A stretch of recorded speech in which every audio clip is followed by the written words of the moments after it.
Alors, suite de l'exercice 10, puissance et énergie. Dans le vidéo précédent, on a travaillé sur la question 3. On a trouvé P1 et P2. P1, la puissance aux bornes de R1, on a trouvé 400 watts. P1, 400 watts. Et P2, 200 watts. Question 4, 4.1. Comparer les puissances ainsi calculées. Tout simplement, on compare les valeurs et on trouve que P1 est plus grand que P2. Expliquer comment varie la puissance P avec l'intensité I pour une même tension U. Pardon.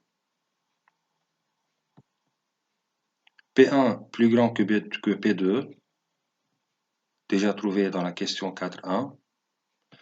Et pour savoir comment varie P et I, comment varie P avec I, on a besoin de la comparaison de P1 et P2 et de la comparaison entre I1 et I2. P1 plus grand que P2, et si on compare les valeurs de I1 et I2 déjà trouvées, I1 égale à 2 ampères, mais I1 égale à 1 ampère, alors on a encore que I1 est plus grand que I2. P1 plus grand que P2, I1 plus grand que I2, alors P augmente avec I, c'est-à-dire si I augmente, P augmente, et on dit que P et I varient dans le même sens. Et puisque le rapport P sur I égale à UAB, qui est dans ce cas la même tension aux bornes de R1 et R2, ici dans la question pour une même tension U, la même tension c'est UAB, alors si on fait P1 sur I1, on trouve UAB, et P2 sur I2 égale à UAB, égale une constante, alors P et I sont encore proportionnels.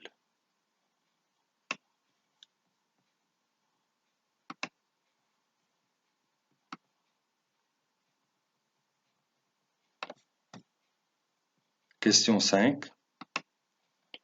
Les mêmes résistances R1 et R2 sont maintenant montées en série entre les points A et B.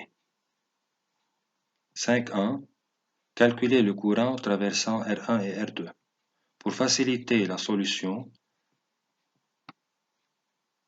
c'est préférable de tracer le montage.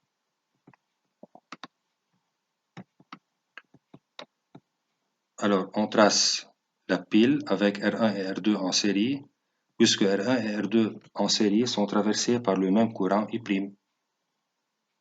R2 et R1 en série sont traversés par le même courant I'. Comment faire maintenant pour calculer I'? Puisqu'on a la tension UAB aux bornes de l'ensemble R1 et R2, on doit travailler alors avec le conducteur équivalent à R1 et R2 qui est RAB, pour qu'on puisse appliquer la loi d'Ohm et trouver I'. RAB égale à R1 plus R2, puisque R1 et R2 sont en série, on fait la somme des résistances et on obtient 300 ohms. Et dans ce montage, on applique la loi d'Ohm qui est UAB égale à RAB fois I'. RAB déjà trouvé 300, connu, et UAB donné par hypothèse égale à 200. I' égale UAB sur RAB, et on trouve 0,666. On prend 3 chiffres après la virgule. 5.2.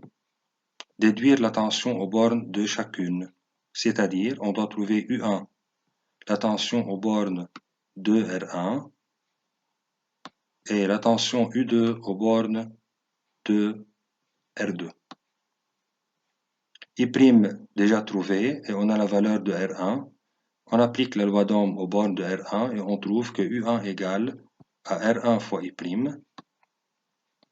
De même, aux bornes de R2, U2 égale R2 fois I'. On obtient les valeurs après l'application numérique. 66,6 et 133,2. On peut trouver la valeur de U2 par une deuxième méthode en appliquant la loi d'additivité des tensions. UAB égale à U1 plus U2.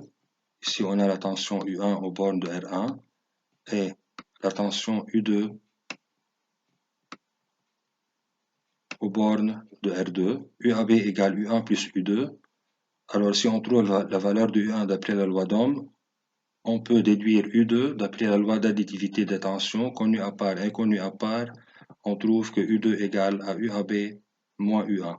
On trouve 133,4. Pourquoi il y a une petite différence entre ces deux valeurs? Cette différence est due à la valeur approximative prenée pour la valeur de I. On a pris seulement 3 chiffres après la virgule. Question 6. Calculer par deux méthodes la chaleur dégagée. La chaleur, c'est-à-dire c'est une énergie thermique par le montage, c'est-à-dire par les deux résistances, pendant 10 minutes de fonctionnement. La question, c'est de trouver une énergie et dans la question, il n'y a pas indication en quelle unité, alors on doit trouver l'énergie dans le système international. Pour cela, la durée est directement convertie en secondes dans le système international pour trouver l'énergie en joules. Dans la première méthode, E égale U fois I fois T, c'est-à-dire la puissance multipliée par la durée de fonctionnement, et la puissance P, comme formule générale, c'est U fois I, la tension UAB fois I' qui traverse les deux conducteurs en série, et on trouve 79 920 joules. Dans la deuxième méthode, on doit appliquer une autre forme de formule, surtout car on a ici un conducteur ohmique. Vous savez que au bord d'un conducteur ohmique, on peut utiliser la valeur de la puissance ou bien U au carré divisé par R, ou bien la résistance multipliée par l'intensité au carré. Alors, ou bien cette formule, c'est la deuxième méthode. C'est la deuxième méthode. Application numérique, et on trouve 80 000 joules. L'écart entre ces deux valeurs est dû encore à l'approximation de l'intensité I. Et enfin, on note que l'énergie dégagée par le montage est égale à la somme des énergies dégagées par chacune des résistances. C'est-à-dire, si on trouve l'énergie dégagée par R1 notée par E1, si on fait la somme de l'énergie dégagée par R2, on obtient la valeur de l'énergie dégagée par le montage, déjà trouvée dans la question 6. Merci.